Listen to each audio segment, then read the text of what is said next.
Hello everyone.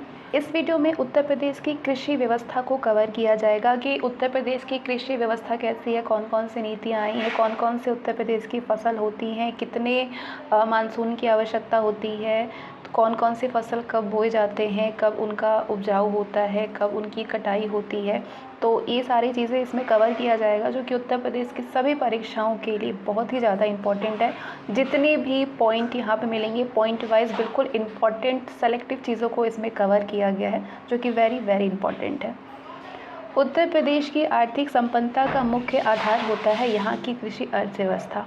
इस प्रदेश में संपूर्ण देश का 16% खाद्यान्न का उत्पादन होता है। संपूर्ण देश का, उत्तर प्रदेश में संपूर्ण देश का 16% खाद्यान्न का उत्पादन होता है।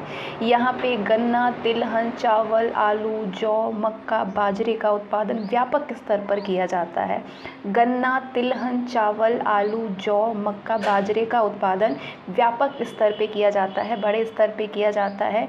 मूंगफली, गन्ना, कपास, अलसी, चाय, तिल, सरसों और तंबाकू जो है ये राज्य की प्रमुख नकदी फसलें हैं। उत्तर प्रदेश राज्य की प्रमुख नकदी फसलें कौन कौन सी है?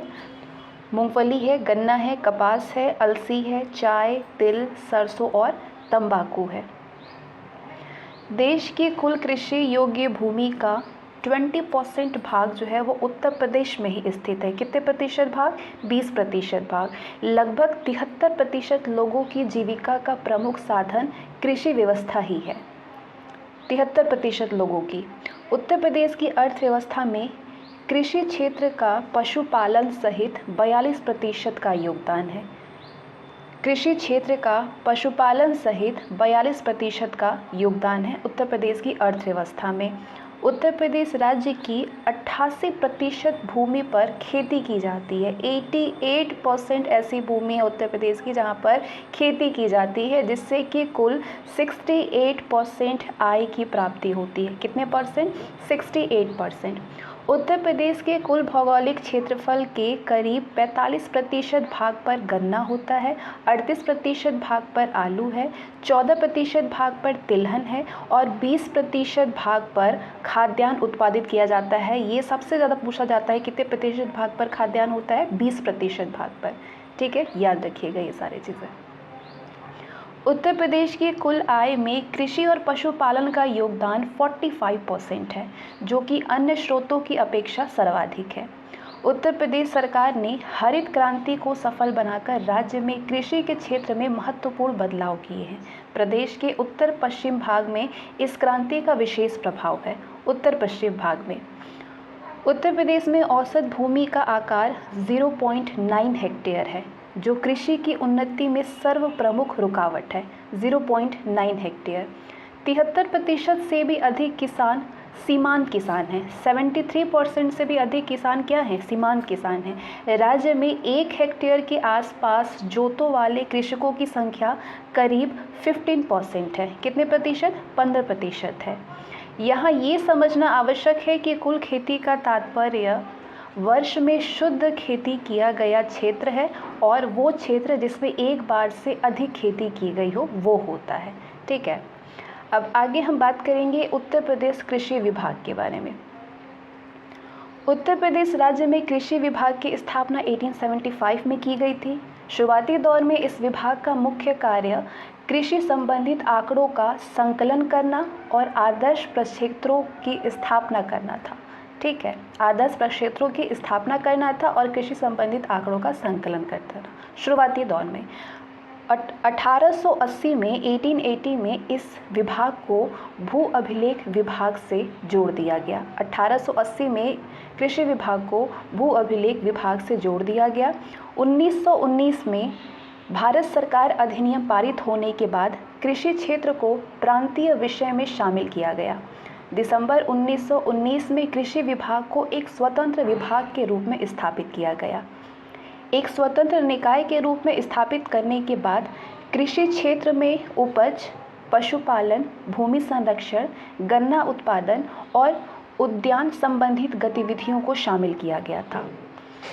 स्वतंत्रता प्राप्ति के बाद 1974 में गन्ना उत्पादन संबंधी कार्यप्रणाली को नवगठित विभाग के अंतर्गत समाहित कर दिया गया। गन्ना उत्पादन संबंधित साथ ही कृषि विपणन विभाग को 1976 में कृषि विभाग से अलग कर दिया गया था। ध्यान रखिएगा, कृषि विपणन विभाग को 1976 में कृषि विभाग से अलग कर दिया गया। वर्तमान समय में कृषि विभाग के अंतर्गत उत्तर प्रदेश बीज विकास निगम, राज्य बीज मानक प्रमाणीकरण संस्था, राज्य कृषि प्रबंध संस्थान रहमान खेड़ा और उत्तर प्रदेश कृषि अनुसंधान परिषद जैसे संस्थानों को शामिल किया गया है। कौन कौन से संस्थानों को कृषि विभाग के अंतर्गत शामिल किया गया है? उत्तर प्रदेश, ज़्यादा पूछा जाता है, उत्तर प्रदेश बीज विकास निगम, दूसरा राज्य बीज मानक प्रमाणीकरण संस्था, राज्य कृषि प्रबंधन संस्थान और उत्तर प्रदेश कृषि अनुसंधान परिषद। राज्य में कृषि विभाग को गठित करने के लिए मुख्य उद्देश्य कृषि विकास दर को तीव्र करना, साथ ही साथ फसलों के उत्पादन एवं उत्पादकता में वृद्धि करना था। कृषकों की आर्थिक स्थिति को मजबूत करना, उनके जीवन स्तर में व्यापक सुधार लाना, इसके अलावा प्रदेश के क्षेत्रीय असंतुलन को दूर करने के लिए उपयुक्त योजनाओं का क्रियान्वयन करना और कृषकों को रोजगार के नवीन अवसर प्रदान करना है। आगे समझते हैं उत्तर प्रदेश में हरित क्रांति को। जहाँ से प्रश्न बनते हैं और जैसे प्रश्न बनते हैं बिल्कुल वैसे ही टॉपिक वाइज इसमें कवर किया गया है। उत्तर प्रदेश राज्य में हरित क्रांति का प्रभाव बहुत ही व्यापक रहा था।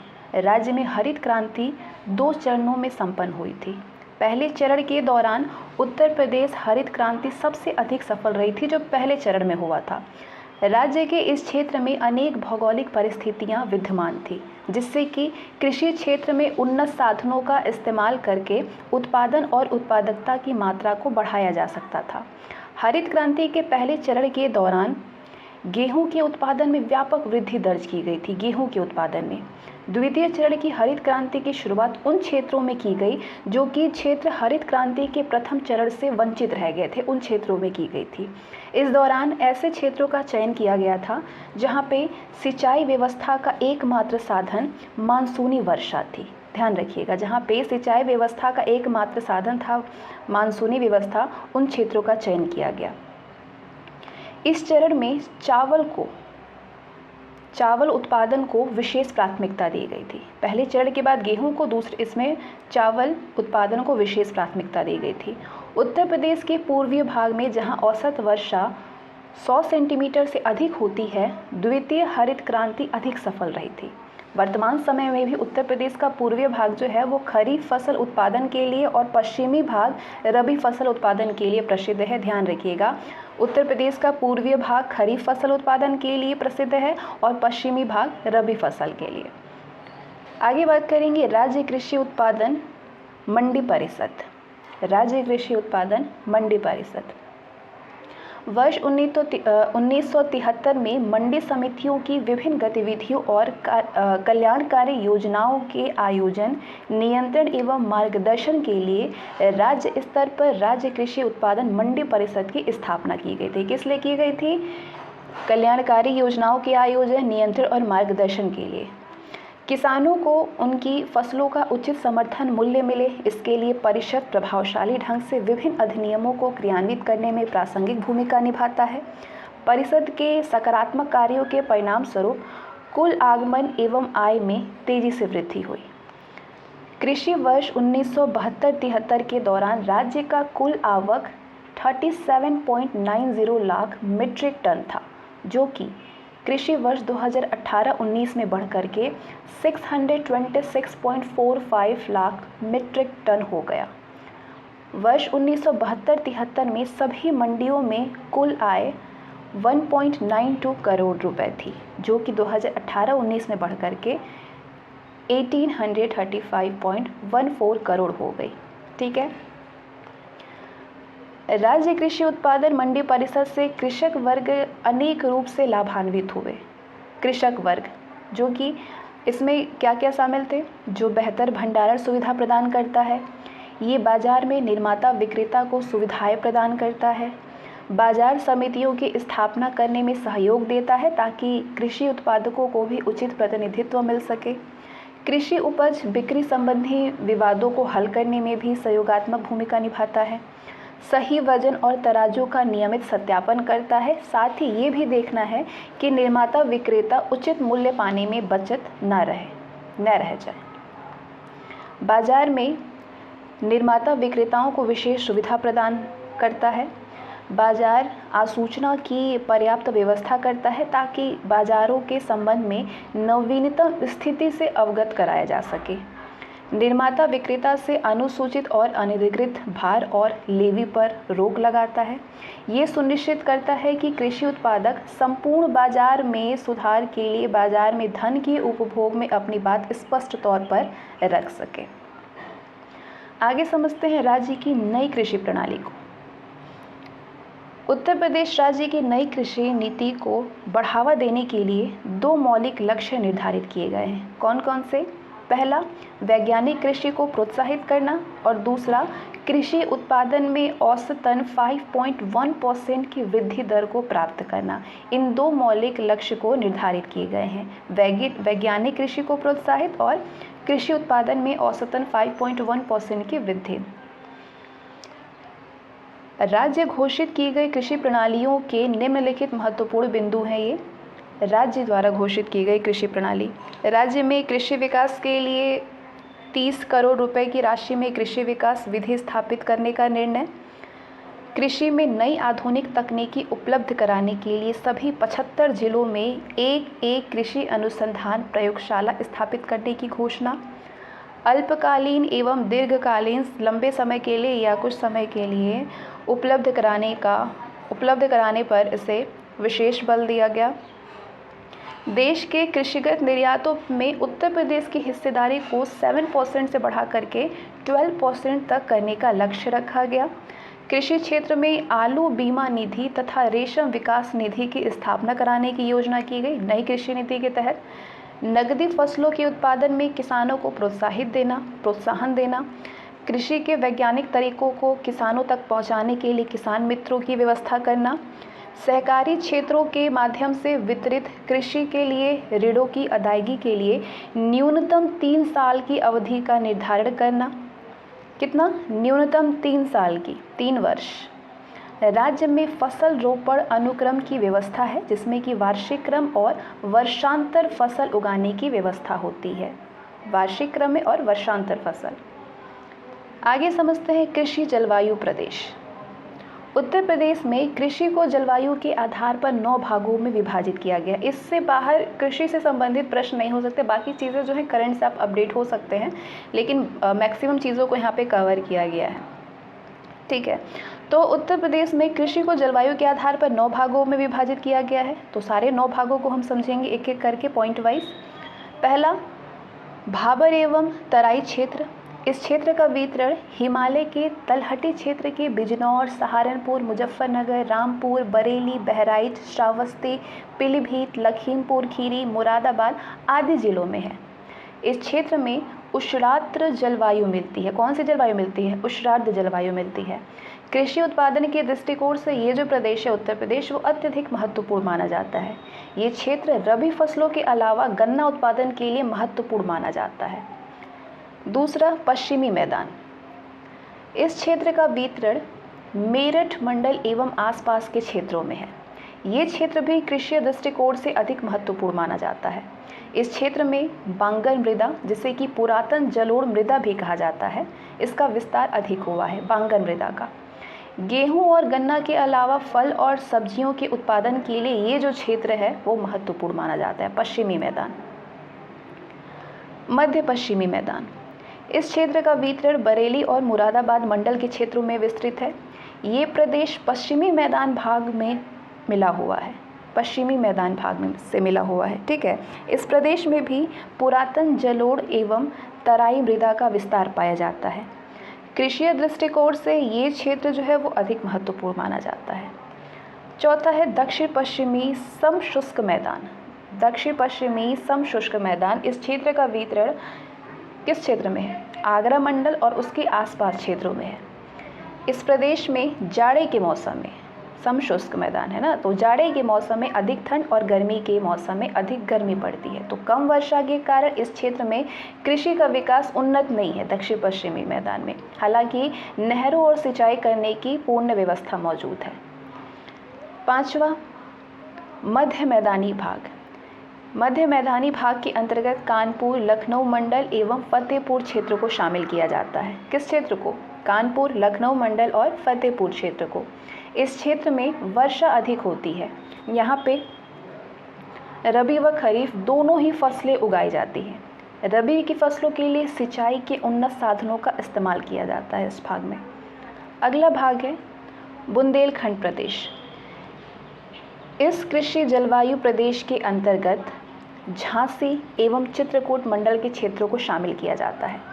कम वर्षा, अनुपजाऊ मृदा, पठारी क्षेत्र और सिंचाई के साधनों के अभाव के कारण इस क्षेत्र में कृषि का विकास बहुत ज़्यादा उन्नत नहीं हो पाया है।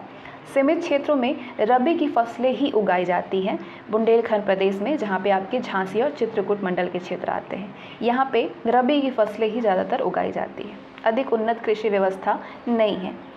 सातवां, जैसे कि आप जानते हैं 9 भागों में विभाजित है। सातवां है उत्तर पूर्वीय मैदान। इस क्षेत्र का वितरण गोरखपुर और गोंडा जिलों तक हुआ है।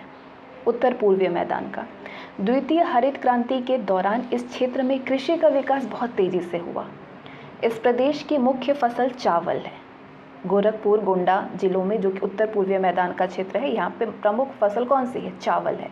इस प्रदेश में वर्षा की औसत मात्रा 100 सेंटीमीटर से भी अधिक है। इस प्रदेश में नवीनतम जलोढ़ मृदा का विस्तार है। जलोढ़ मृदा का, नवीनतम जलोढ़ मृदा का विस्तार है, जिसे कि खादर मृदा भी कहते हैं। खादर मृदा पूछा जाता है। कौन सी मृदा कहते हैं? खादर मृदा। इसका निर्माण नदियों में बाढ़ के उपरांत लाए गए अवसादों के जमाव से होता है। बाढ़ के निर्माण के द्वारा नदियों में जो बाढ़ आती है उसके बाद लाए गए जमाव से जो मृदा बनती है वो मृदा आती है, और ये मृदा अधिक उपजाऊ होती है। अगला क्षेत्र है पूर्वीय मैदान प्रदेश। इस क्षेत्र का वितरण वाराणसी, अयोध्या, आजमगढ़ मंडल और इलाहाबाद मंडल के अंतर्गत आते हैं। पूर्वीय मैदान प्रदेश में कौन कौन से आते हैं? वाराणसी आ गया, अयोध्या, आजमगढ़ मंडल और इलाहाबाद। इस क्षेत्र की भौगोलिक स्थिति उत्तर पूर्वीय मैदान प्रदेश के समान है। कृषि उत्पादन के दृष्टिकोण से ये एक महत्वपूर्ण कृषि जलवायु प्रदेश है। इस क्षेत्र में रबी एवं खरीफ के अलावा जायद फसलों का भी विस्तृत उत्पादन किया जाता है पूर्वीय मैदान प्रदेश में, जो आ गए आपके। और 9वां है विंध्य प्रदेश। ये राज्य का प्रमुख कृषि जलवायु क्षेत्र है विंध्य प्रदेश। भौगोलिक विविधता इस क्षेत्र की विशिष्ट पहचान है। इस क्षेत्र का वितरण आपके मिर्ज़ापुर, सोनभद्र और दक्षिणी इलाहाबाद में के क्षेत्रों में है। ये एक पठारी प्रदेश है। इस प्रदेश की औसत वर्षा 100 सेंटीमीटर से अधिक है। अधिक वर्षा के कारण खरीफ फसलों का उत्पादन यहाँ विशेष रूप से किया जाता है। तो सारी समझ में आ गया आपको। अब मिट्टी के बारे में जानते हैं। उत्तर प्रदेश की मृदा अधिक उपजाऊ मानी जाती है।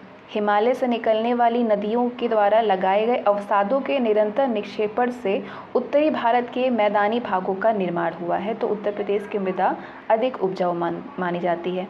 उत्तर प्रदेश की मृदा में खनिज, जैव पदार्थ, जल एवं वायु के अलावा अनेक प्रकार के सूक्ष्म जीवाश्म भी पाए जाते हैं। ठीक है। उत्तर प्रदेश की मृदा 3 भागों में विभाजित किया गया। उत्तर प्रदेश की मृदाओं को कौन कौन सी मृदा होती हैं? एक कांप मिट्टी होता है, दूसरा मिश्रित लाल और काली मिट्टी होती है, और तीसरा रेतीली लाल मिट्टी होती है। 3 तरह की मिट्टियाँ होती हैं। ठीक है। कांप मिट्टी कैसे होती है? कांप मिट्टी का क्या इस्तेमाल होता है? इसका निर्माण कांप मिट्टी का गंगा, यमुना और उसकी सहायक नदियों के द्वारा लाए गए जो अवसाद के जमाव होते हैं, जम जाती है, उससे होता है। ये मिट्टी अधिक उपजाऊ मानी जाती है, कांप मिट्टी। संरचनात्मक दृष्टिकोण से कांप मिट्टी को 3 भागों में विभाजित किया गया है। पहला बांगर, जो कि कांप मिट्टी के अंतर्गत आते हैं। इसे पुरातन जलोढ़ मिट्टी भी कहते हैं। गंगा यमुना क्षेत्र में इसका विस्तार पाया जाता है। इस क्षेत्र में ये मिट्टी पाई जाती है। ऐसे क्षेत्र में ये मिट्टी पाई जाती है जहाँ पे बाढ़ का जल नहीं पहुँच पाता है। बांगर मृदा में नाइट्रोजन और फास्फोरस की मात्रा कम पाई जाती है। लंबे समय से कृषि उपयोग में प्रयुक्त होने के कारण बांगर मृदा की उर्वरा शक्ति कम हो गई है, इसलिए ऐसी मृदा में उर्वरक का इस्तेमाल करने पर ही खेती की जा सकती है। जलोढ़ मृदा को परिक्षेत्रीय मृदा भी कहते हैं। कौन सी मृदा कहते हैं? परिक्षेत्रीय मृदा भी कहा जाता है। दूसरा है खादर, कांप मिट्टी के अंतर्गत आते हैं। खादर जो है ये ऐसी मिट्टी होती है जिसका निर्माण उन क्षेत्रों में होता है जहाँ पे बाढ़ का पानी निरंतर पहुँचता रहता है, यानी बाढ़ग्रस्त क्षेत्रों में खादर मृदा पाई जाती है। इसे नवीनतम जलोढ़ के नाम से भी जाना जाता है। इस मृदा में चूना, पोटाश, मैग्नीशियम और जीवाश्मों की अधिकता मिलती है, जबकि नाइट्रोजन, फास्फोरस और ह्यूमस की मात्रा कम पाई जाती है। तो खरीफ फसलों के उत्पादन के लिए ये जो मृदा होती है खादर मृदा, ये उपयुक्त मानी जाती है और उत्तर प्रदेश के अधिकांश भागों में जलोढ़ मृदा ही पाई जाती है। ध्यान रखिएगा इस चीज़ को। और तीसरा कांप मृदा के अंतर्गत आपके ऊसर मृदा आती है, ऊसर भूमि आ गई। ऊसर भूमि मृदा जो है ये इस तरह की मिट्टी होती है जिसका स्वरूप क्षारीय या फिर लवणीय होता है, या तो क्षारीय होता है या तो लवण वाली होती है मिट्टी निर्मित। ठीक है, इसे क्षेत्रीय स्तर पर अलग अलग नामों से भी जाना जाता है। ऊसर भूमि मृदा को कौन कौन से, मतलब हर क्षेत्र में अलग अलग नाम से जाना जाता है, जैसे इसको रेह भी कहते हैं, बंजर और कलर कहते हैं। भारत के उत्तर पश्चिमी मैदानी भागों में अथवा तटीय क्षेत्रों में इस प्रकार की मृदा पाई जाती है, उत्तर भूमि मृदा। ये मृदा अधिक उपजाऊ नहीं मानी जाती है। लेकिन अब दूसरी तरह की मृदा होती है उत्तर प्रदेश की मिश्रित लाल मृदा पाई जाती है। राज्य में मिश्रित लाल मृदा को कई रूपों में मतलब ये पाई जाती है, तो कौन कौन से और निम्नलिखित रूप नीचे दी हुई है। लाल मृदा उत्तर प्रदेश में इस प्रकार की मृदा दक्षिण इलाहाबाद में, सोनभद्र में, मिर्ज़ापुर, झांसी जिलों में विस्तृत रूप से ये मृदा पाई जाती है। लाल मृदा, लाल मृदा में नाइट्रोजन, फास्फोरस, चूना पत्थर और जीवाश्म का पूर्णतः अभाव होता है। तो इसलिए जो है इस प्रकार की मृदा में गेहूँ, चना, तिलहन और दलहन की फसलें विशिष्ट रूप से उगाई जाती है। लाल मृदा में कौन कौन सी फसलें? गेहूँ, चना, तिलहन, दलहन और दलहन की फसलें। और इसमें लाल मृदा में नाइट्रोजन, फास्फोरस, चूना पत्थर और जीवाश्म का पूर्णतः अभाव रहता है। ये इस तरह के प्रश्न पूछे जाते हैं।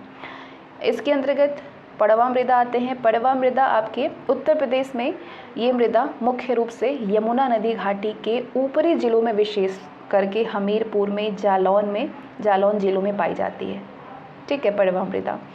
इस मृदा में जैव तत्वों की कमी पाई जाती है। ज्वार और चना का उत्पादन इस प्रकार की मृदा में अधिक किया जाता है। कौन कौन से फसल का? ज्वार और चना का उत्पादन किया जाता है और इसमें जैव तत्वों की कमी पाई जाती है। राकर अथवा इसको राकड़ भी कहते हैं। इस तरह की मृदा का रंग लाल होता है, जो कि मुख्यतः ढलान वाले क्षेत्रों में पाई जाती है। इस मृदा में भी जैव तत्वों की कमी पाई जाती है। इस प्रकार की मृदा में तिल और चने की फसलें विशेष रूप से होती है। चना ज़रूर होता है, ठीक है, तिल भी होता है और चना भी होता है। माड़ मृदा या इसको काली मृदा भी कहते हैं। इस प्रकार की मृदा का रंग काला होता है, इसीलिए इसे काली मृदा भी कहा जाता है। सामान्य रूप से इसे रेगुन मृदा भी कहा जाता है, ध्यान रखिएगा। उत्तर प्रदेश में पश्चिमी क्षेत्रों में इस प्रकार की मृदा विशेष रूप से पाई जाती है। उत्तर प्रदेश के पश्चिमी क्षेत्रों में इसमें सिलिकेट होता है 60%, लोहा होती है 15% और एल्यूमिनियम की मात्रा होती है 25%। तो कौन कौन से माड़ मृदा या फिर काली मृदा में कौन कौन से होते हैं तत्व, एलिमेंट्स? आपके सिलिकेट होते हैं, लोहा होते हैं, एल्यूमिनियम होती है। इसे स्थानीय तौर पर करेल या कपासी मृदा भी कहा जाता है। काली मृदा को करेल भी कहा जाता है, कपासी भी कहा जाता है। तो आप के क से ध्यान रख सकते हैं इन सारे नामों को। कपास, गन्ना और ज्वार उत्पादन के लिए ये मृदा उपयुक्त होती है। इसमें नमी की मात्रा भी पर्याप्त होती है। अगला, लाल मृदा के अंतर्गत आपकी पोंटा मृदा भी आती है। पोंटा मृदा राज्य के मिर्ज़ापुर जिलों में पाई जाती है, उत्तर प्रदेश के। इस मृदा में नाइट्रोजन, फास्फोरस, चूना पत्थर और जीवाश्म की मात्रा कम पाई जाती है। गेहूँ, चना, दलहन फसलों के उत्पादन के लिए ये जो मृदा है पेंटा मृदा, वो अधिक उपयुक्त मानी जाती है। भोंटा मृदा विंध्य पर्वतीय क्षेत्रों में पाई जाने वाली इस मृदा में मोटे अनाजों का उत्पादन अधिक होता है। भोंटा मृदा में मोटे अनाज, राज्य में इस मृदा का सर्वाधिक विस्तार आपके मिर्ज़ापुर और सोनभद्र जिलों में मिलता है। मृदा अपरदन, मृदा के सतही भाग का जल एवं वायु के द्वारा कटने या फिर बहने की प्रक्रिया को मृदा अपरदन कहते हैं। मृदा अपरदन की घटना जो है वो प्राकृतिक और मानवीय दोनों हो सकता है, या तो प्राकृतिक तरीके से भी या मानवीय भी मृदा अपरदन के कारण होते हैं, मानवीय तरीका, कृत्रिम तरीका, और ये दोनों से ही मृदा को व्यापक क्षति पहुंचती है। इससे मृदा की उपजाऊ क्षमता भी, कि जैसे कि जैव उर्वरक का प्रयोग किया जाए, रासायनिक चीज़ों का प्रयोग किया जाए, इससे कि मृदा अपरदन होता है। ठीक है, तो यानी कि मृदा की गुणात्मकता में ह्रास होता है, इसकी मृदा में उपजाऊ क्षमता निम्न हो जाती है। मृदा अपरदन को दो भागों में विभाजित किया जाता है। कौन कौन से? एक वायु अपरदन, दूसरा जलीय अपरदन। वायु अपरदन को पहले समझते हैं हम।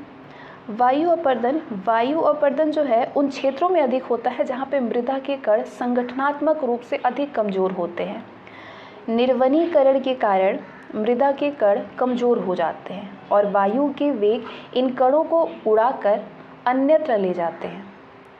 इसे मृदा अपरदन कहा जाता है। ब्यूफोर्ट स्केल्स के अनुसार तेज हवा की गति 30 मील प्रति घंटा होती है और आंधी की गति 80 मील प्रति घंटा से अधिक होती है। इससे वायु अपरदन तीव्र गति से होता है।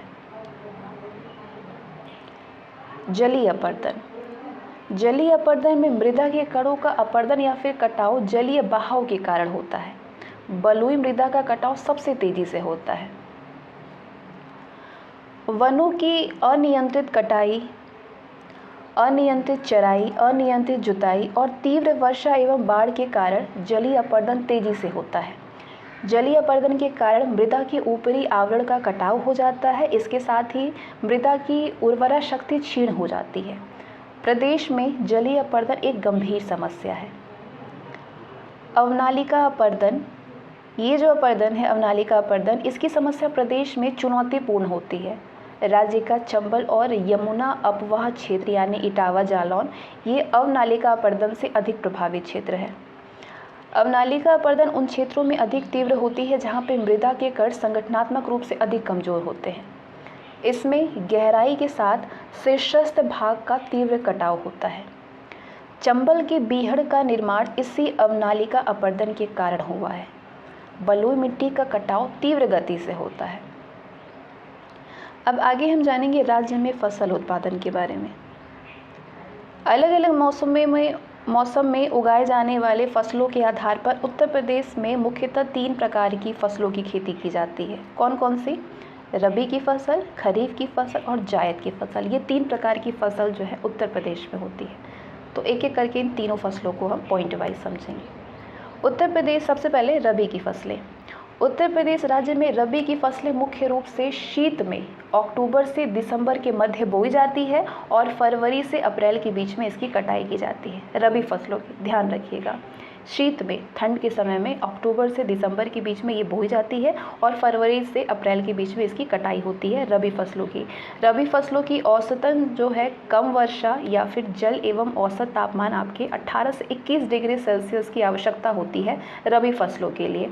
रबी फसल में कौन कौन से फसल आते हैं? आपके गेहूँ आते हैं, जौ, चना, मटर, मसूर और आलू, ये सारे रबी फसल है जिनका विवरण आगे आपको दिखेगा। गेहूँ, उत्तर प्रदेश के कुल कृषि योग्य क्षेत्र का लगभग 24% भाग पर गेहूं की खेती होती है। 24% भाग पर, ध्यान रखिएगा। उत्तरी पर्वतीय एवं दक्षिणी पठारी क्षेत्रों को छोड़ करके राज्य के लगभग सभी क्षेत्र में गेहूं की खेती की जाती है उत्तर प्रदेश में। गेहूं उत्पादन में उत्तर प्रदेश में देश का प्रथम स्थान है। गेहूं में 12% प्रोटीन विद्यमान होती है। अगर आपसे पूछा जाए कितने प्रतिशत प्रोटीन होती है गेहूं में, तो 12% प्रोटीन होता है। और हल की पीछे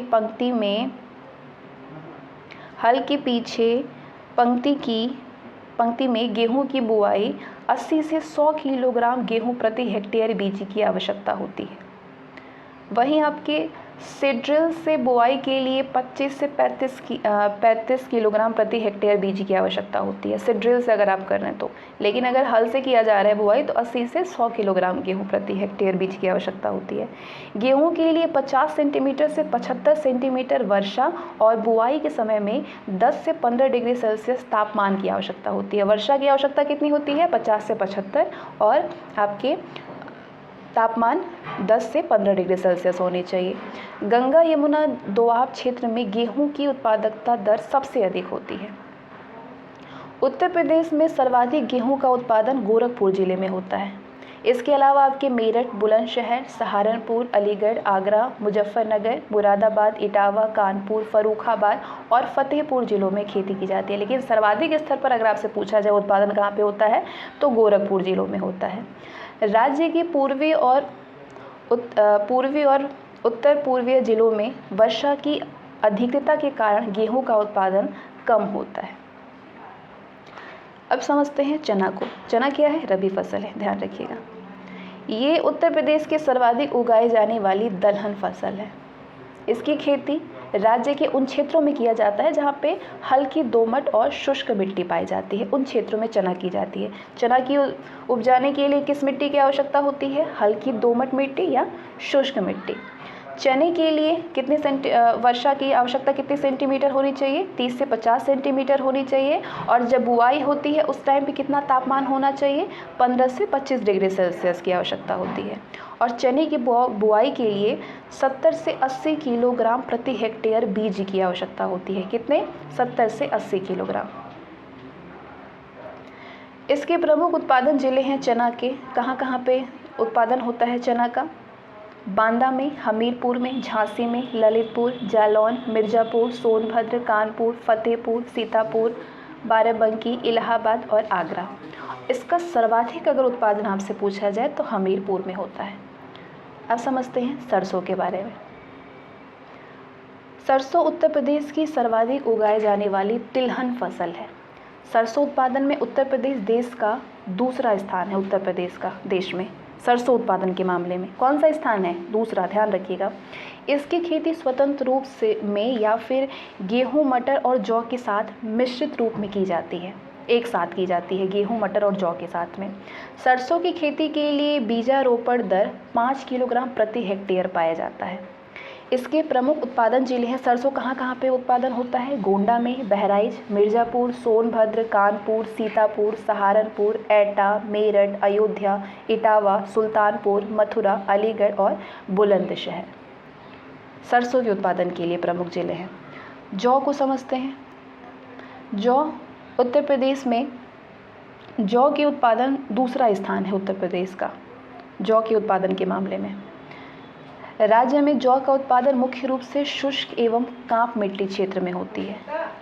जौ को मुख्य रूप से वाराणसी, आजमगढ़, जौनपुर, बलिया, मऊ, गोरखपुर, गाजीपुर, गोरखपुर, प्रयागराज, प्रतापगढ़ आदि जिलों में पैदा किया जाता है। जौ को कहाँ कहाँ पे पैदा किया जाता है? वाराणसी में, आजमगढ़, जौनपुर, बलिया, मऊ, गाजीपुर, गोरखपुर, प्रयागराज, प्रतापगढ़ में। किस मिट्टी की आवश्यकता होती है इस खेती के लिए? कांप मिट्टी या फिर शुष्क मिट्टी, ठीक है। और उत्तर प्रदेश का जौ के मामले में उत्पादन में दूसरा स्थान है, ये चीज़ ध्यान रखिएगा। और जौ की फसल की बुआई के लिए 75 से 100 किलोग्राम बीज प्रति हेक्टेयर की आवश्यकता होती है। तो ये तो हुआ रबी फसलें। खरीफ 3 प्रकार की फसल होती हैं, रबी, खरीफ और जायद फसलें। तो अब हम समझते हैं खरीफ फसलों के बारे में।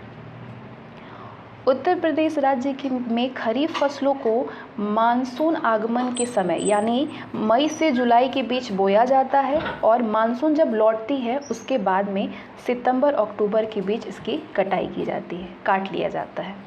इन फसलों के लिए अधिक ताप और जल की आवश्यकता होती है। खरीफ फसल के लिए तापमान भी अधिक होनी चाहिए और जल की अधिक सेंटीमीटर में होना चाहिए। कौन कौन से खरीफ फसल होते हैं? कपास, चावल, जूट, गन्ना, ज्वार, मूंगफली, अरहर, मक्का, बाजरा, सनई, ये सब आपकी खरीफ फसलें हैं।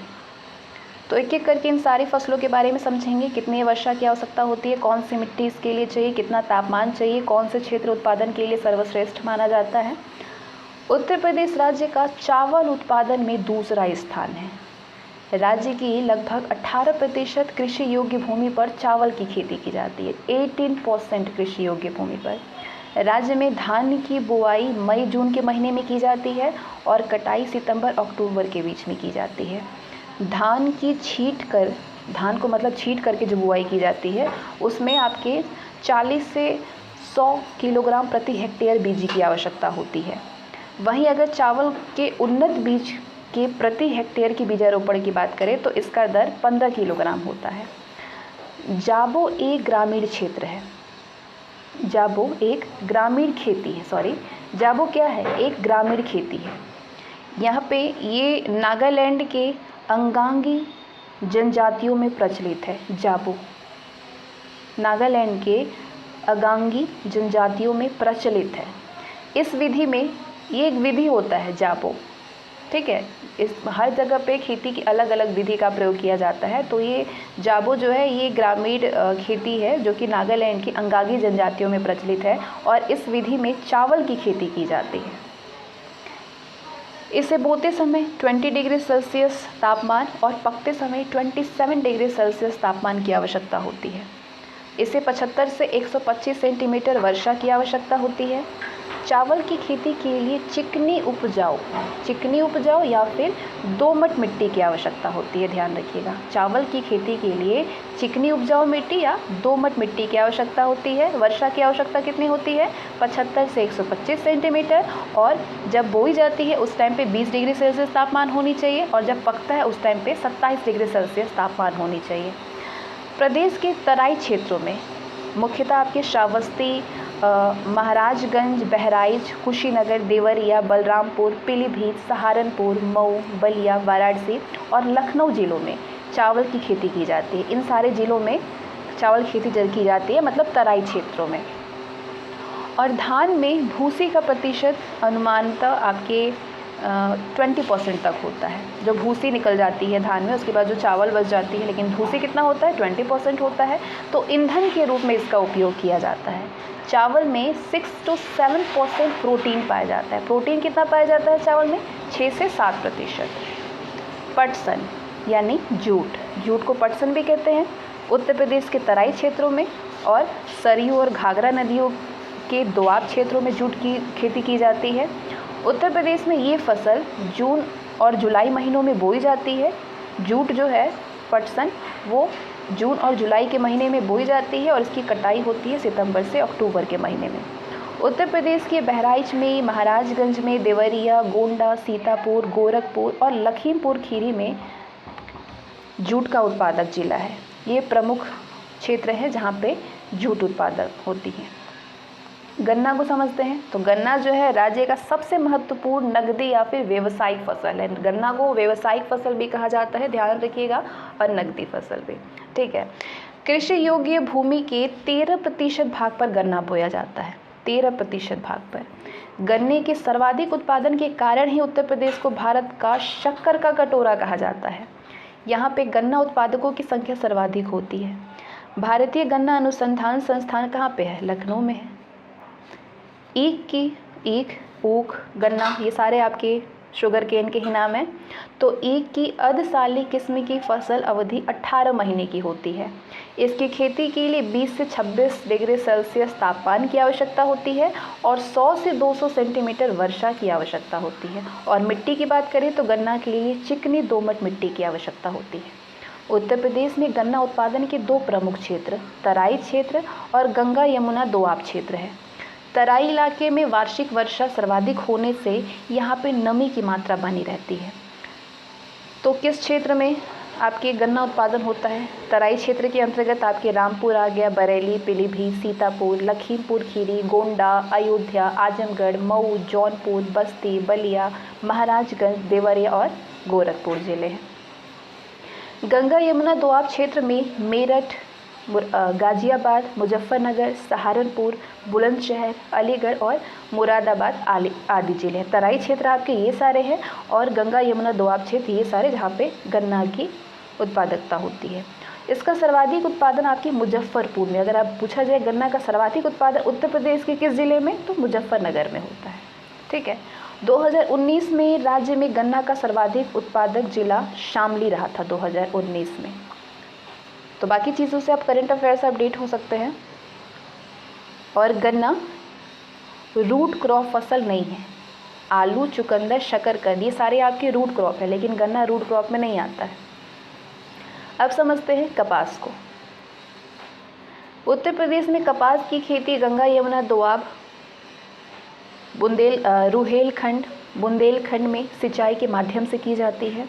इन क्षेत्रों में कपास की विभिन्न किस्में हैं, जैसे कि यूपी देशी, थौलेरा और पंजाब अमेरिकन उपजाई जाती है।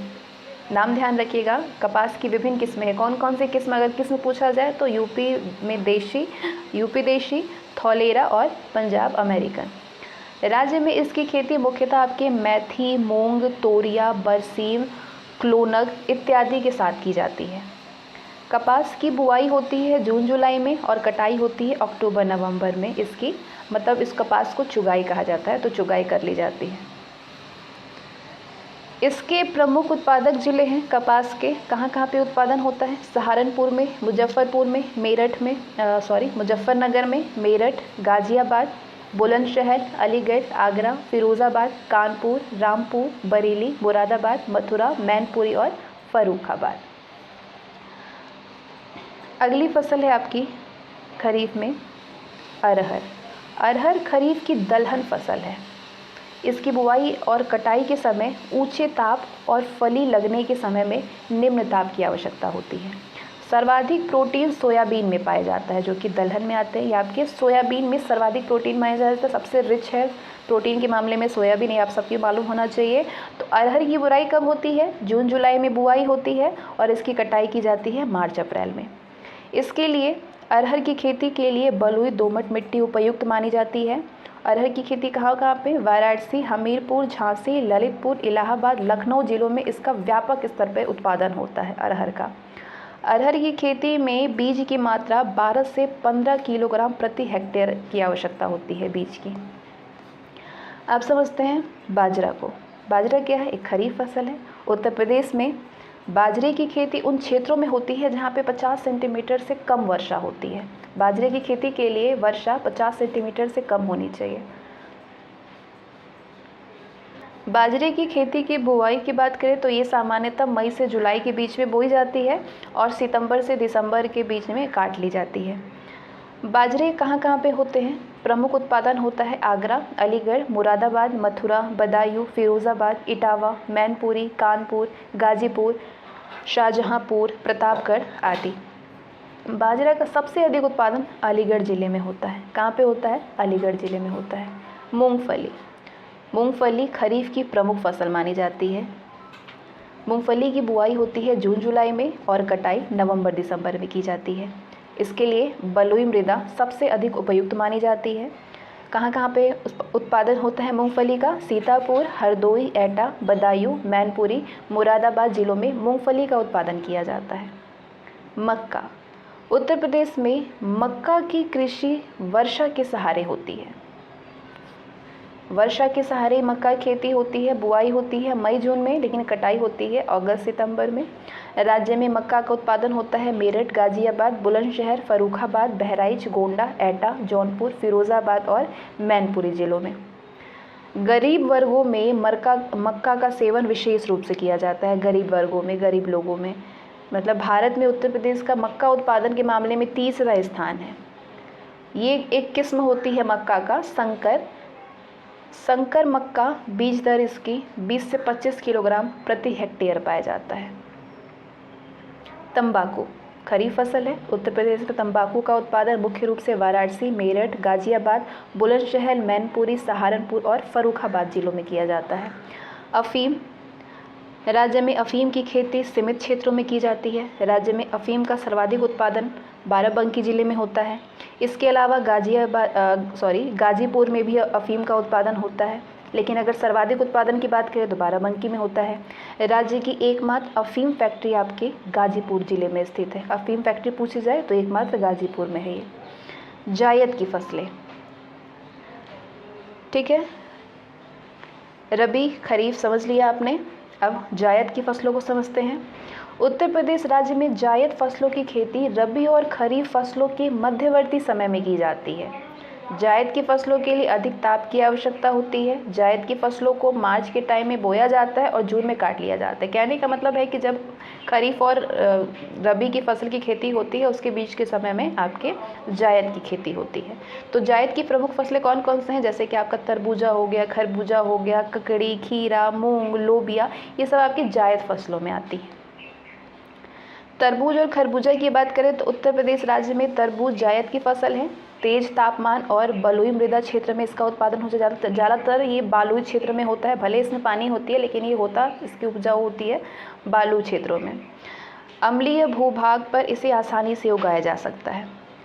इसकी खेती में राज्य में गंगा, गोमती और सरयू नदी घाटी के क्षेत्रों में अधिक की जाती है। पूसा रसराज खरबूजा की उन्नत किस्म है। खरबूजा की किस्म अगर पूछी जाए तो उन्नत किस्म इसमें कौन सा है, उसका नाम है पूसा रसराज खरबूजा। ठीक है। ककड़ी और खीरा की बात करें तो ये भी जायद फसलें हैं जैसा कि आप सभी को मालूम है, और ये बलुई मिट्टी और दोमट मिट्टी में उगाई जाती है। ककड़ी और खीरा का विशेष रूप से खेती ग्रीष्म काल में की जाती है। ठीक है, ग्रीष्म काल में इसमें जल की अधिकता के साथ पर्याप्त पोषक तत्व, खनिज और विटामिन मिलते हैं ककड़ी और खीरा में। इसकी खेती राज्य के लगभग सभी जिलों में की जाती है। खीरा हर प्रकार की मृदा के लिए अनुकूल पाई जाती है। खीरा, इसका प्रयोग औषधि के रूप में और सलाद के रूप में किया जाता है। जापानीज लाग, ग्रीन पोइनसेट, खीरा पूना, फैजाबादी, ये सब खीरा की प्रमुख उन्नत किस्में हैं। कौन कौन से नाम ध्यान रखिएगा, जापानीज लाग, ग्रीन पोइनसेट, खीरा पूना और फैजाबादी, ये उन्नत किस्में हैं किसकी, खीरे की।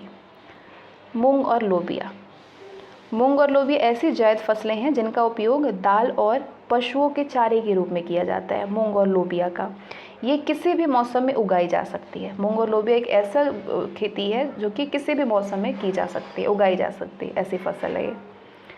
इसमें मूंग नाइट्रोजन की दृष्टि से सर्वाधिक महत्वपूर्ण होता है क्योंकि इसकी जड़ों में राइजोबियम जीवाणु पाया जाता है। मूंग की जड़ों में राइजोबियम जीवाणु पाया जाता है, इसलिए ये नाइट्रोजन की दृष्टि से सर्वाधिक महत्वपूर्ण होता है, जो मृदा की उर्वरता को बढ़ाने में सहायक होता है। राइजोबियम जीवाणु जो है ये मिट्टी की उर्वरता को बढ़ाने में बहुत ज़्यादा मदद करता है। इसके लिए सामान्य दोमट मिट्टी अनुकूल होती है मूंग के लिए। उत्तर प्रदेश के लगभग सभी जिलों में इसकी खेती की जाती है। इसकी खेती में कम वर्षा वाले क्षेत्रों में भी इसकी खेती जो है ये कम वर्षा वाले क्षेत्रों में भी हो सकती है, मतलब संभव होता है। मूंग की प्रमुख किस्में कौन कौन सी होती है, एक होता है टाइप 44, ये पूसा वैशाखी में होता है, टाइप 44 मोहनी। एक जवाहर 45 होता है, शीला होता है, अमृत होता है, पंत मूंग, ये सारे इसकी किस्में हैं, ध्यान रखिएगा। महत्वपूर्ण फसलें और उन्नत किस्में हैं ये फसल है, उनकी उन्नत किस्में, जैसा कि पूछा जाता है कि इसकी उन्नत किस्में कौन कौन सी हैं, तो ये आपको एक चार्ट के ज़रिए बहुत अच्छे से समझाई गई है यहाँ पे। चावल के कौन कौन से किस्म होते हैं, जया, पद्मा, पंकज, बाला, रत्ना, हेमा, हमसा, साबरमती। गेहूं का सोनालिका, यूपी 262, यूपी 115, HD 2285, कल्याण सोना, ये सारे गेहूं की किस्में हैं। मक्का की कौन कौन सी किस्में हैं, गंगा 101, VL 54, रणजीत, हीम 123, जवाहर और डक्कन। जौ की किस्में अंबर, क्लीपर, RD 137, RD 57। ज्वार की है स्वर्ग, CSV 2, CSV 6, ये तीनों ही ज्वार की प्रमुख किस्में हैं। बाजरा की पूसा, मोती, मालबिंदु, ICMV 155। अरहर की किस्में हैं बहार 1228, बसंतन 1234, NP 15, बसंत नंबर 1234, NP 15। ठीक है। चना की किस्में हैं अजय, अतुल, गौरव, उज्जैन 21 और पूसा 209। मूंग की किस्में हैं मोहनी, जवाहर 45, शीला, अमृत पंत। गन्ना की प्रमुख किस्में हैं को 1148, को 1158, BO 99। ठीक है। सरसों की किस्में कौन कौन सी हैं, सरसों और तोरिया की संगम, टाइप 9, टाइप 36, M27 और B54। आगे हम समझते हैं उद्यानिकी या बागवानी फसलों के बारे में। उत्तर प्रदेश राज्य में उद्यान कृषि को बढ़ावा देने के उद्देश्य से 1974 में उद्यान एवं खाद्य प्रसंस्करण नामक अलग विभाग का गठन किया गया था। कौन सा विभाग का? उद्यान और खाद्य प्रसंस्करण। लखनऊ में स्थित केंद्रीय उपोष्ण बागवानी संस्थान रहमान खेड़ा में देश का प्रथम बागवानी कॉल सेंटर खोला गया है। लखनऊ में राजकीय फल संरक्षण एवं डिब्बाबंदी संस्थान लखनऊ में अवस्थित है। उत्तर प्रदेश राज्य की प्रमुख बागवानी फसलें कौन कौन सी हैं? जैसे केला बागवानी फसलों में आपके आते हैं। उत्तर प्रदेश में केले का सर्वाधिक उत्पादन वाराणसी, इलाहाबाद, गोरखपुर में किया जाता है। इसकी खेती के लिए उपजाऊ भूमि, अधिक वर्षा और उच्च तापमान की आवश्यकता होती है। भारत विश्व का सबसे अधिक केला उत्पादन करने वाला देश है, ध्यान रखिएगा, केला उत्पादक देश है। चीनी चंपा मालभोग, चीनी चंपा मालभोग, अल्फान, अधेश्वर और दूधसागर ये केले की प्रमुख किस्में हैं। नाम ध्यान रखिएगा, चीनी चंपा मालभोग, अल्फान, अधेश्वर और दूधसागर। इनका उत्पादन राज्य के विभिन्न जिलों में किया जाता है। अमरूद बागवानी फसल है। उत्तर प्रदेश के इलाहाबाद, बरेली और अयोध्या जिलों में अमरूद का उत्पादन होता है। सफ़ेदा, ललित हाफजी, लखनऊ, करेला, इलाहाबाद, प्रयागराज, सफ़ेदा, धौलका, लखनऊ आदि जो है मुख्य किस्में हैं किसकी? अमरूद की। सफ़ेदा होती है ललितपुर, हाफजी लखनऊ में, करेला इलाहाबाद, धौलका लखनऊ, ये सब आपके अमरूद की बागवानी फसलें हैं जो कि अमरूद की किस्में हैं। माल्टा, उत्तर प्रदेश में माल्टा का उत्पादन आपके मेरठ, वाराणसी और सहारनपुर जिलों में होता है। मौसमी एवं ब्लड रेड माल्टा की प्रमुख किस्में हैं। मौसमी और ब्लड रेड ये माल्टा की किस्में हैं। संतरा की बात करें तो उत्तर प्रदेश में संतरे का सर्वाधिक उत्पादन सहारनपुर जिलों में होता है। यहाँ देश की नागपुरी, एम्पदर और लड्डू ये किस्में संतरे की उत्पादित किए जाते हैं। कौन कौन सी किस्में होती है? Nagpuri, एम्पदर, Laddu.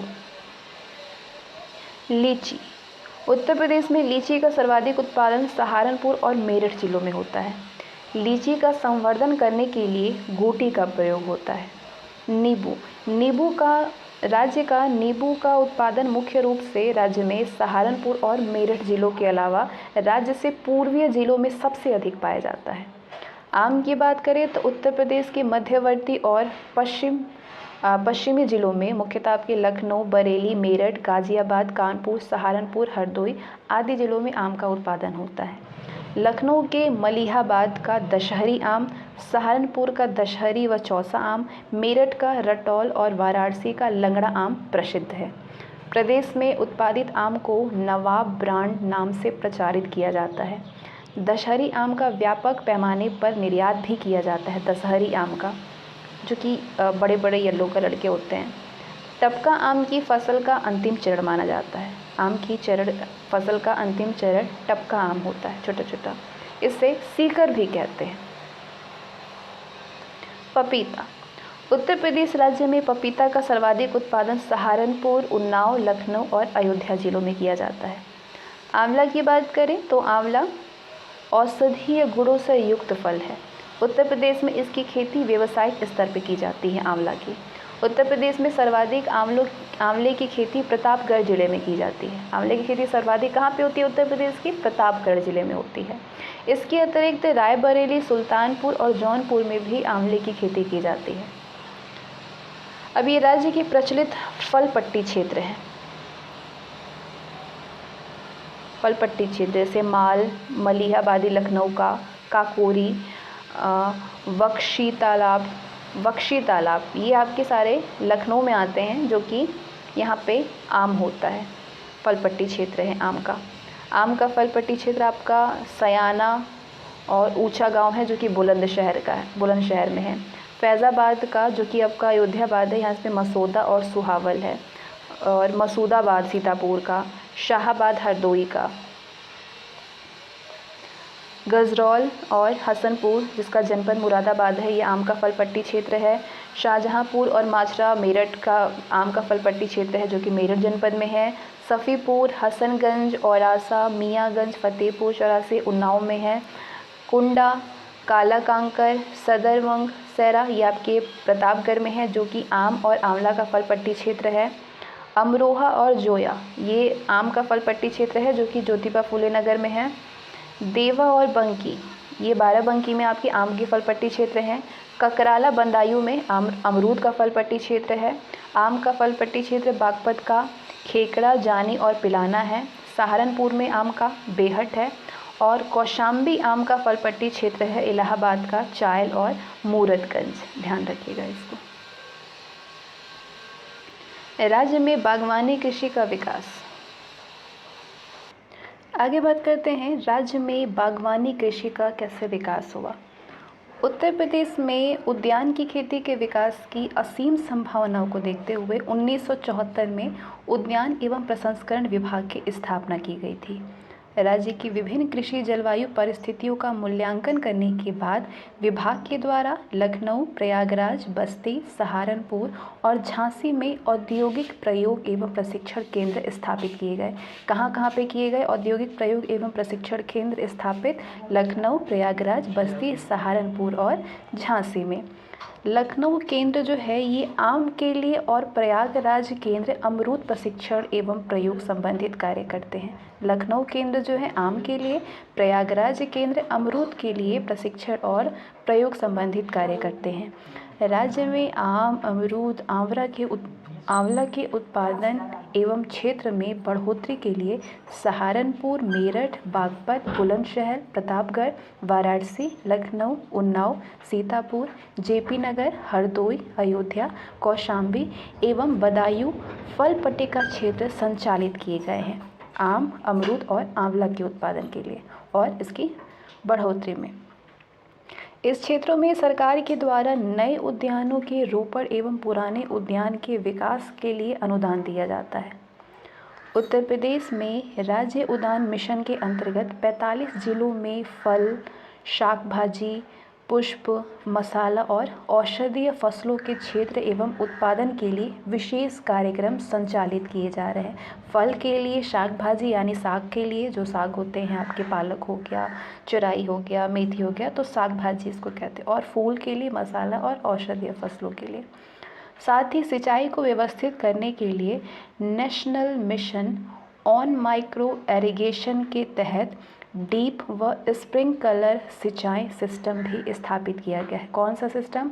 On micro irrigation के तहत डीप व स्प्रिंकलर। राष्ट्रीय बागवानी मिशन के अंतर्गत सरकार आदर्श पौधशाला, छोटी पौधशाला, plant health clinic, pre cooling unit, cold storage, container, pack house, ripening chamber इत्यादि की स्थापना के लिए 50% तक अनुदान देती है, 50% तक। राज्य में कृषि उत्पादों के प्रसंस्करण को बढ़ावा देने के लिए राज्य स्तरीय राजकीय फल संरक्षण और डिब्बाबंद संस्थान लखनऊ में स्थापित की गई है। कहाँ पे की गई है? लखनऊ में की गई है। इसके अलावा 10 मंडल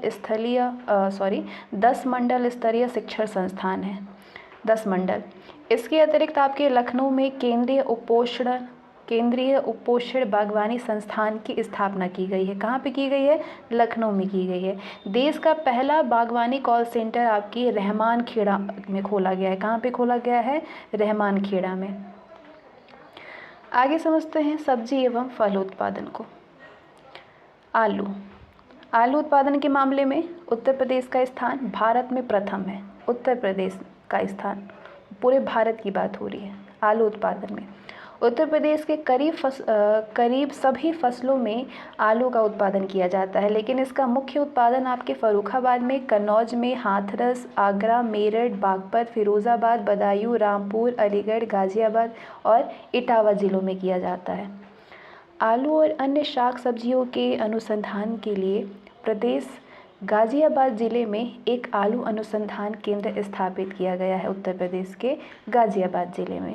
राज्य के 3 कृषि निर्यातक क्षेत्रों में लखनऊ, सहारनपुर और आगरा शामिल है, जिसमें आगरा जो है ये कृषि निर्यातक क्षेत्र केवल आलू के लिए स्थापित है। यहाँ पे आलू को ताज ब्रांड के नाम से बेचा जाता है। किस नाम से? ताज ब्रांड के नाम से भेजा जाता है। लखनऊ, सहारनपुर और आगरा है आपके कृषि निर्यातक में, और यहाँ पे आगरा जो है ये कृषि निर्यातक क्षेत्र में केवल आलू के लिए स्थापित है और यहाँ पे ताज ब्रांड के नाम से आलू को बेचा जाता है। हल्दी, अदरक, प्याज और लहसुन। हल्दी उत्पादन में उत्तर प्रदेश एक अग्रणी राज्य है। राज्य के अधिकतर जिलों में हल्दी एवं अदरक का उत्पादन किया जाता है, लेकिन बुंदेलखंड क्षेत्र में इनका उत्पादन विशेष रूप से किया जाता है। राज्य के फर्रुखाबाद, बदायूं, मैनपुरी, इटावा, कन्नौज, एटा और फिरोज़ाबाद जिलों में प्याज और लहसुन का उत्पादन व्यापक पैमाने पर किया जाता है। प्याज और लहसुन का व्यापक पैमाने पर कहाँ उत्पादन किया जाता है? बदायूं, मैनपुरी, फर्रुखाबाद, इटावा, कन्नौज, एटा और फिरोज़ाबाद में। लहसुन में गंधक का कारण क्या है? क्योंकि इसमें गंधक यौगिक जो है विद्यमान रहता है, इसलिए इसमें लहसुन में महक होती है, जिस कारण उससे तीव्र गंध निकलती है। मशरूम एक प्रकार का कवक है जिसमें कि प्रोटीन की प्रचुर मात्रा होती है। धान के पुआल और गेहूं के भूसे आदि पर इसे आसानी से उगाया जा सकता है। मशरूम को धान के पुआल में और गेहूं के भूसे से इसकी खेती करना बहुत आसान होता है। उत्तर प्रदेश में व्यावसायिक स्तर पर इसका उत्पादन राज्य के कई जिलों में किया जाता है। पूसा रूखी टमाटर का उन्नत किस्म है। पूसा रूखी, जैसे कि भारतीय कृषि संस्थान के द्वारा विकसित किया गया है। पूसा गौरव, अर्का सौरव, रश्मि अविनाश ये अन्य किस्म है इसकी, लेकिन पूसा रूखी टमाटर का उन्नत किस्म है। धनिया एवं सौंफ।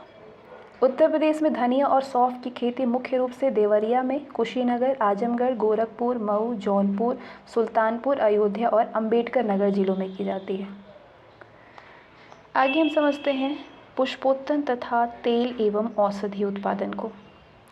उत्तर प्रदेश के वाराणसी, लखनऊ, प्रयागराज, मिर्ज़ापुर, जौनपुर आदि जिलों में पुष्पों का व्यावसायिक उत्पादन किया जाता है। पुष्प का, फूल का। केसर के पौधे का वर्तिकाग्र भाग जो है वो केसर के पौधे का वर्तिकाग्र भाग का उपयोग किया जाता है। जो रेड वाला होता है वो वर्तिकाग्र भाग में होता है, और केसर का वैज्ञानिक नाम क्या होता है? Crocus sativus. उत्तर प्रदेश के कन्नौज में फूलों से इत्र बनाए जाने का कार्य किया जाता है। कहाँ पे? कन्नौज में। भारत में स्थापित कुल 9 आदर्श पुष्पोत्पादन केंद्रों में एक उत्तर प्रदेश की राजधानी लखनऊ में स्थापित है। घृत कुमारी, अश्वगंधा, शंखपुष्पी, अर्जुन, तुलसी, खस आदि ऐसे पौधे हैं जो कि राज्य में तेल व औषधि प्राप्त करने के लिए उगाए जाते हैं। संपूर्ण मेंथा तेल के उत्पादन में राज्य की 90% हिस्सेदारी रहती है। मेंथा तेल के उत्पादन में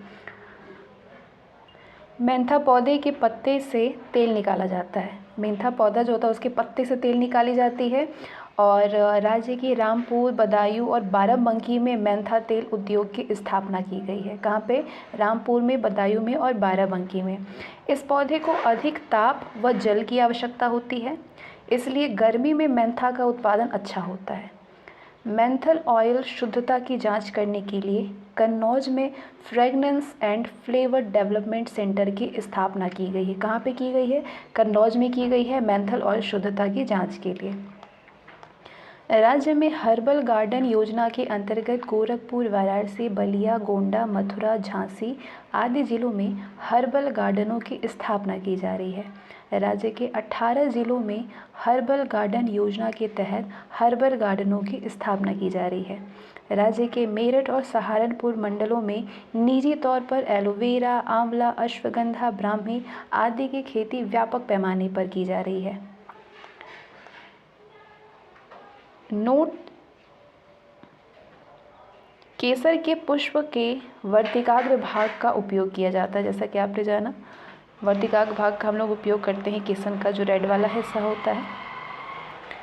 पान उत्पादन: राज्य में पान उत्पादन बांदा, महोबा, उन्नाव, प्रतापगढ़, सुल्तानपुर, रायबरेली, बलिया, लखनऊ व कानपुर आदि 21 जिलों में किया जाता है पान का उत्पादन। राज्य के महोबा जिले में पान अनुसंधान एवं प्रशिक्षण केंद्र की स्थापना की गई है। कब की गई है? 1981 में। राज्य में बांदा जिले का बरईमानपुर क्षेत्र एवं ललितपुर जिले का पाली क्षेत्र पान की खेती के लिए जाना जाता है। सांची, महोबा, देशावरी, बनारसी, कपूरी पान की मुख्य प्रजाति हैं। पान की प्रजाति कौन कौन सी है पूछ जाए तो कौन सी है? सांची है, महोबा है, बनारसी है, देशावरी है और कपूरी पान है। रतन जूट, जिसको जेट्रोफा कहते हैं। रतन जूट की बीज से प्राप्त तेल का उपयोग डीजल के विकल्प के रूप में किया जाता है। डीजल के राज्य में रतन जूट की कृषि पर विशेष बल दिया जाता है। बख्शी तालाब स्थित परिसर में बायोटेक पार्क की देखरेख में जेट्रोफा क्लोनिंग गार्डन परियोजना चलाई जा रही है। कौन सी परियोजना चलाई जा रही है? जेट्रोफा क्लोनिंग गार्डन परियोजना बख्शी तालाब स्थित परिसर में बायोटेक पार्क की देखरेख में। अन्य प्रमुख फसलें कौन कौन सी हैं उन्हें भी समझ लीजिए उत्तर प्रदेश की। जैसे चाय, उत्तर प्रदेश में चाय की खेती तराई क्षेत्रों में की जाती है। कौन कौन से क्षेत्र आते हैं वो आप सभी को मालूम है। मुख्य रूप से देवरिया, सिद्धार्थनगर और पीलीभीत जिले चाय की खेती के लिए प्रसिद्ध है। वहीं अलसी की बात करें तो उत्तर प्रदेश राज्य में अलसी के प्रमुख उत्पादक जिले हैं मिर्ज़ापुर, सोनभद्र, प्रयागराज, गोंडा, हमीरपुर, बहराइच। फल, सब्जी, औषधि आदि की प्रमुख प्रजातियाँ नीचे समझेंगे हम। आम की प्रजाति कौन कौन सी होती है? एक दशहरी आम होता है, एक लंगड़ा आम होता है जो ग्रीन कलर का होता है, उसमें साइड से नीचे से निकला होता है इसलिए उसको लंगड़ा नाम दिया गया होगा शायद। गुलाब खास, सुरखा, मलिहाबादी। अमरूद का कौन कौन सी प्रजातियाँ होती हैं? एक सफ़ेदा होता है, हाफजी होता है, इलाहाबादी, सफ़ेदा, ललित, सुरखा। आंवला की प्रजाति है कंचन, कृष्ण, बनारसी। केला की प्रजाति है अल्फान, मालभोग, अघेश्वर, दूधसागर। संतरा का नागपुरी, किन्नो, खादी। लीची की प्रजाति है अलीबेदाना, स्वर्णरूप। पपीता की कौन कौन सी प्रजाति है? पूसा, नन्हा, वॉशिंगटन। तरबूज का है सुगर बेबी, झुरका ज्योति। आलू की प्रजाति है कुफरी बहार, चिपसोना। अदरक की नदिया, सुप्रभा, सुरुचि। मेंथा या शिवाला की प्रजाति है हिमालय गोमती, कोसा, मेंग, स्पाई काटा। पान की प्रजाति है महोबा, देशवरी, कलकतिया, कपूरी, मगही, सोफिया, रामटेक और एक बनारसी भी होती है। अब आगे हम उत्तर प्रदेश कृषि निर्यात नीति 2019 का समझेंगे।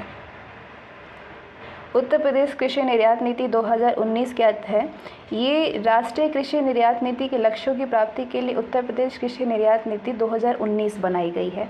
इस नीति का मुख्य उद्देश्य किसानों की आय दोगुना करना है, कृषि क्षेत्र में निर्यात को बढ़ाना है और अंतर्राष्ट्रीय बाजार के मानकों के अनुसार संस्थागत सुधार लाना है।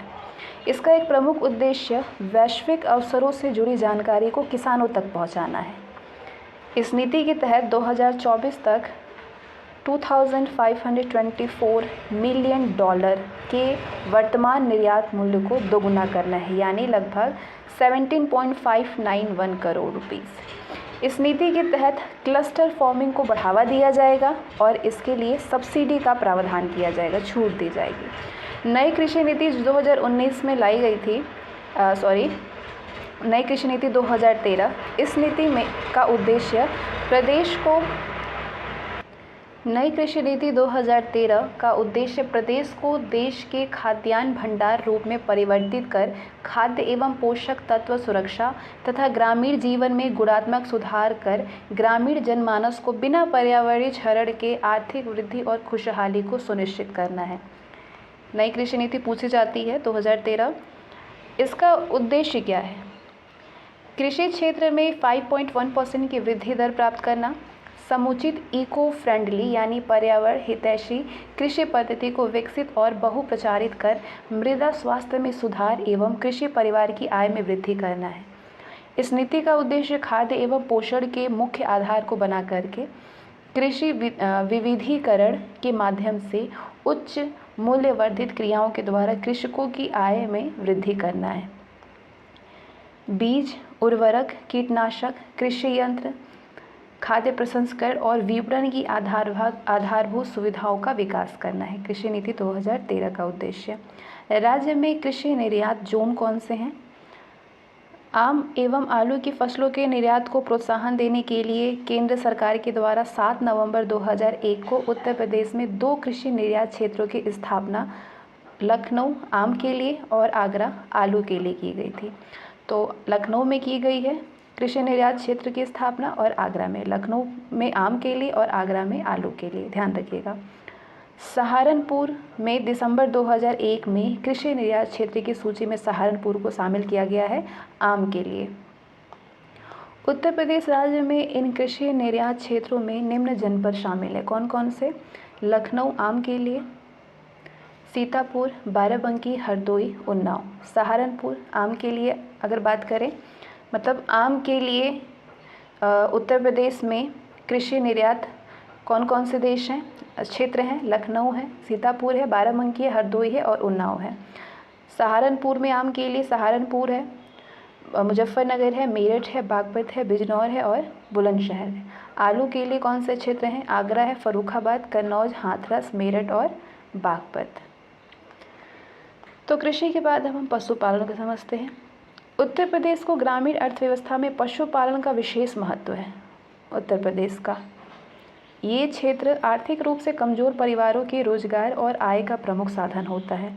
1944 में राज्य में पशुपालन विभाग का गठन किया गया था। ये विभाग पशु संपदा के संरक्षण, संवर्धन और उत्पादन में महत्वपूर्ण भूमिका निभाता है। उत्तर प्रदेश में देश का सर्वाधिक पशुधन पाया जाता है। देश का सर्वाधिक पशुधन कहाँ पाया जाता है? उत्तर प्रदेश में। 1944 में उत्तर प्रदेश सरकार के द्वारा पशुधन विकास को ध्यान में रखते हुए पशुपालन विभाग की स्थापना की गई थी 1944 में। 1955 में उत्तर प्रदेश गोवध निवारण अधिनियम लागू किया गया। राज्य में पशुओं की विशेष चिकित्सा के लिए गोरखपुर, मुजफ्फरनगर, लखनऊ, बढ़ौत, सैफई और बादलपुर में पशु चिकित्सा पॉलिटेक्निकों की स्थापना की गई। पॉलीक्लिनिकों की स्थापना की गई। कहाँ पे? गोरखपुर, मुजफ्फरनगर, लखनऊ, बढ़ौत, सैफई और बादलपुर में पशु चिकित्सा पॉलीक्लिनिक की स्थापना की गई। पशु जैविक औषधि संस्थान लखनऊ द्वारा पशु टीकों का उत्पादन किया जाता है। 20वीं पशु गणना 2019 के अनुसार राज्य में कुल पशुओं की संख्या 67.8 मिलियन है, यानी 678 लाख।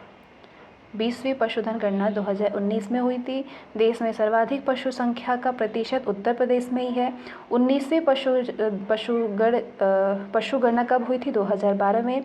तो 19वीं पशु गणना 2012 के अनुसार कुल पशुओं की संख्या 68.7 मिलियन थी, यानी 687.15 लाख।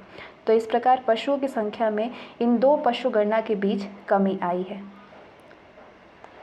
देश में सर्वाधिक भैंसों एवं बकरियों की संख्या उत्तर प्रदेश में पाई जाती है। भैंस और बकरी की सर्वाधिक संख्या कहाँ पे पाई जाती है? उत्तर प्रदेश में। उत्तर प्रदेश गौ सेवा आयोग की स्थापना 1999 में गौ पालन को बढ़ावा देने के उद्देश्य से किया गया था। बुंदेलखंड क्षेत्र के लिए केंद्र सरकार के सहयोग से झांसी में पशु चारा बैंक स्थापित किया गया। इसका उद्देश्य चारा की आपूर्ति उपलब्ध कराना है। पशु रोगों के नियंत्रण संबंधी कौन कौन से कार्यक्रम चलाए गए हैं? पशु रोगों के नियंत्रण के लिए राज्य सरकार द्वारा व्यापक स्तर पर सघन टीकाकरण कार्यक्रम संचालित किया जा रहा है। योजना के तहत 35 जनपदों में FMD रोग निरोधक टीकाकरण, 16 जनपदों में PPR वैक्सीन, 71 जनपदों में HS टीकाकरण कार्यक्रम अभियान के रूप में व्यापक स्तर पर संचालित किया जा रहा है। पशु कल्याण बोर्ड का गठन पशु कल्याण के लिए किया गया है, जिसका मुख्यालय वल्लभगढ़ में है, जो कि पहले चेन्नई था। पॉलीक्लिनिक की स्थापना वर्तमान समय में विशेषज्ञों के द्वारा चिकित्सा सेवा उपलब्ध कराने के उद्देश्य से गोरखपुर, मुजफ्फरनगर और लखनऊ पॉलीक्लिनिक की स्थापना की गई है। कहाँ कहाँ पे? गोरखपुर, मुजफ्फरनगर और लखनऊ में। इसके माध्यम से रेडियोलॉजिस्ट, सर्जन एवं गायनोलॉजिस्ट के द्वारा विशेष रोग निदान सेवाएं आधुनिक उपकरणों के माध्यम से उपलब्ध कराई जा रही है। इटावा के सैफई और बागपत जनपद के बढ़ौत में इटावा के सैफई में और बागपत जनपद के बढ़ौत में पॉलीक्लिनिक भवन का निर्माण किया गया है।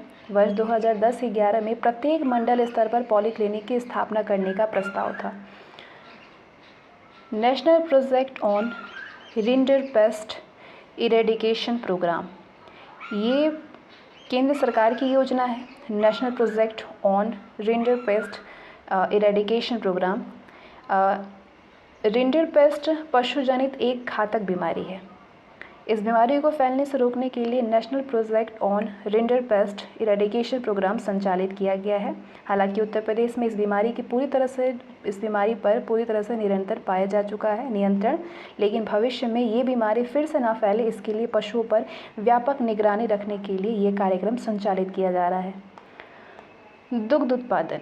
उत्तर प्रदेश व भारत में प्रथम नियमित दुग्ध संघ की स्थापना लखनऊ में 1938 में की गई थी। वर्तमान में 59 दुग्ध संघ राज्य में कार्यरत है। दुग्ध उत्पादन में उत्तर प्रदेश का देश में प्रथम स्थान है। प्रदेश में दुग्ध उत्पादन को प्रोत्साहित करने के उद्देश्य से 1976 में दुग्ध विकास विभाग और राज्य दुग्ध परिषद की स्थापना की गई। दुग्ध उत्पादन में वृद्धि अथवा क्रांति के लिए केंद्र सरकार के द्वारा 1970-71 में ऑपरेशन फ्लड चलाया गया, जिसके अंतर्गत 1973 में राज्य के 3 जिलों वाराणसी, मेरठ और बलिया में ऑपरेशन फ्लड प्रारंभ किया गया, पहला चरण।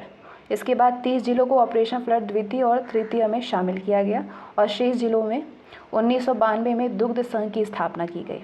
2012-13 में से राज्य सरकार के आदेशानुसार 55 जिलों में सघन मिनी डेयरी परियोजना नियमित रूप से क्रियान्वित है। मत्स्य पालन। मत्स्य पालन कार्यक्रम जो है ये भारत के प्राचीन कार्यक्रमों में से एक माना जाता है। इसे पौष्टिक आहार का मुख्य स्रोत माना जाता है। इसके उत्पादन में वृद्धि किए जाने के लिए उत्तर प्रदेश मत्स्य विभाग निरंतर प्रयत्नशील रही है। 1966 में राज्य में मत्स्य उत्पादन और रोजगार में बढ़ोतरी करने के उद्देश्य से मत्स्य विभाग का गठन किया गया। कालांतर में इसे उत्तर प्रदेश मत्स्य निगम के रूप में स्थापित किया गया। उत्तर प्रदेश में मत्स्य पालन को प्रोत्साहित करने के उद्देश्य से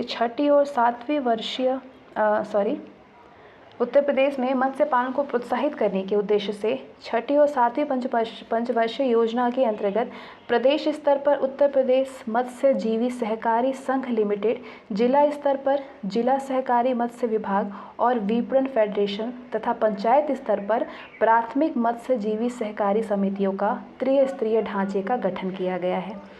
मत्स्य पालन को नवीनतम प्रारूप में तैयार करने के उद्देश्य से मत्स्य नीति 2006 से 12 तैयार की गई। राज्य में मत्स्य विभाग निगम के द्वारा 9 बड़े और 48 मध्यम एवं छोटे आकार के हैचरियों यानी मत्स्य बीज निर्माण इकाई का ये तंत्र है। हैचरियों का निर्माण किया गया है जहाँ पे व्यापक पैमाने पर मत्स्य बीजों का निर्माण किया जाता है। नेशनल फिशरमैन वेलफेयर फंड के माध्यम से मछुआरों के लिए आवास संबंधी सुविधाएं प्रदान की जाती है। राज्य में 1985-86 में मछुआरा दुर्घटना बीमा योजना की शुरुआत की गई थी। इस योजना के अंतर्गत किसी भी मछुआरे की मृत्यु होने पर 1 लाख और शारीरिक रूप से अपंग होने पर 50,000 रुपये की राशि सहायता के तौर पर प्रदान की जाती है। सितंबर 2020 में प्रधानमंत्री मत्स्य संपदा योजना की शुरुआत की गई। कुक्कुट विकास। उत्तर प्रदेश सरकार ने कुक्कुट विकास को मुख्य प्राथमिकता प्रदान की है। ग्रामीण क्षेत्रों में इसे एक रोजगार का साधन माना जाता है। ये मानव आहार में उच्च कोटि की पशुजन्य प्रोटीन उपलब्ध कराता है। नगरीय क्षेत्रों में भी कुक्कुट की विशेष मांग होती है, इसलिए ग्रामीण क्षेत्रों के साथ साथ नगरीय क्षेत्रों में भी कुक्कुट विकास को प्रोत्साहित किया जा रहा है। शिराजी और बसरा कबूतर की उत्तम प्रजातियाँ हैं। इससे रोजगार के अवसर उपलब्ध होते हैं। ग्रामीण क्षेत्रों से विकसित किया जा सकता है इसे। उत्तर प्रदेश में कुक्कुट विकास करने के पीछे क्या क्या उद्देश्य शामिल हैं? मानव आहार में गुणवत्ता में सुधार लाना, आहार में प्रोटीन की मात्रा को बढ़ाना, कुक्कुट पालकों को तकनीकी रूप से प्रशिक्षित करना, साथ ही प्रशिक्षण संबंधी सुविधाएं उपलब्ध कराना, छोटे एवं बड़े कुक्कुट पालकों को स्वरोजगार के अवसर उपलब्ध कराना, कुक्कुट में विभिन्न संक्रामक रोगों का फैलाव ना हो इसके लिए नियमित तौर पर चिकित्सा सुविधाएं उपलब्ध कराना, करवाना। आगे हम राज्य में उत्पादन का स्तर को समझते हैं। अखिल भारतीय चिकित्सा परिषद के अनुसार एक स्वस्थ व्यक्ति को प्रतिवर्ष 182 अंडा और 10.82 किलोग्राम कुक्कुट मांस मिलना आवश्यक है, जबकि राज्य में 5 अंडा और 300 ग्राम कुक्कुट मांस प्रति व्यक्ति प्रतिवर्ष का उत्पादन है, जो कि मानक से काफ़ी कम है। राज्य में प्रति व्यक्ति प्रतिवर्ष 18 अंडा और 500 ग्राम कुक्कुट मांस का उपभोग किया जा रहा है। राज्य में सरकारी और निजी दोनों स्तरों पर कुक्कुट विकास को प्रोत्साहित किया जा रहा है। राज्य में इसकी असीम संभावनाएं विद्यमान हैं। मधुमक्खी पालन।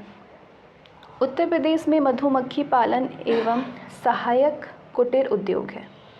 उत्तर प्रदेश में मधुमक्खी पालन जो है ये एक सहायक कुटीर उद्योग है। मधुमक्खी पालन से शहद की प्राप्ति की जाती है। इसके अलावा इससे मोम, प्रोपोलिस, रॉयल और जेली की प्राप्ति होती है। मधुमक्खी की एक प्रमुख विशेषता ये भी है कि ये फसलों में पर परागण कर पैदावार की मात्रा बढ़ाती है। राज्य के 16 जिलों में मधुमक्खी पालन का विशेष कार्यक्रम संचालित किया जा रहा है। राज्य में mega food park. Mega food park का विकास क्लस्टर आधारित दृष्टिकोण पर किया जाता है। इसका उद्देश्य किसानों, प्रसंस्करणकर्ता, प्रोसेसिंग इंडस्ट्री और खुदरा विक्रेताओं को एक साथ लाना होता है, ताकि कृषि उत्पादों को एक तंत्र के माध्यम से जोड़ा जा सके। उत्तर प्रदेश के मथुरा में छत्ता बरसाना मार्ग बडावल में 2019 में मेगा फूड पार्क की आधारशिला रखी गई थी। मथुरा में छत्ता बरसाना मार्ग बडावल में, ध्यान रखिएगा। ये मेगा फूड पार्क जो है ये Messrs Nandvan mega food park private limited के नाम से स्थापित किया गया है। ये 57.41 एकड़ भूमि में बनाया जा रहा है, जिसकी लागत 120.77 करोड़ है। राज्य में बरेली के बहेड़ी में भी मेगा फूड पार्क स्थापित किया जाना प्रस्तावित है। उत्तर प्रदेश में कृषि संबंधी शोध संस्थान कौन कौन से हैं, कहाँ पे हैं? राष्ट्रीय जैव उर्वरक विकास संस्थान गाजियाबाद में है। केंद्रीय अनुसंधान संस्थान मेरठ में है। पान अनुसंधान एवं प्रशिक्षण संस्थान महोबा में है। उत्तर प्रदेश गन्ना शोध परिषद शाहजहांपुर में है। रेशम अनुसंधान एवं विकास केंद्र गोंडा, सोनभद्र और औरैया में है। औरैया में लाल बहादुर शास्त्री गन्ना किसान संस्थान विकास संस्थान लखनऊ में है। उत्तर प्रदेश कृषि अनुसंधान परिषद लखनऊ में। भारतीय गन्ना अनुसंधान संस्थान लखनऊ में।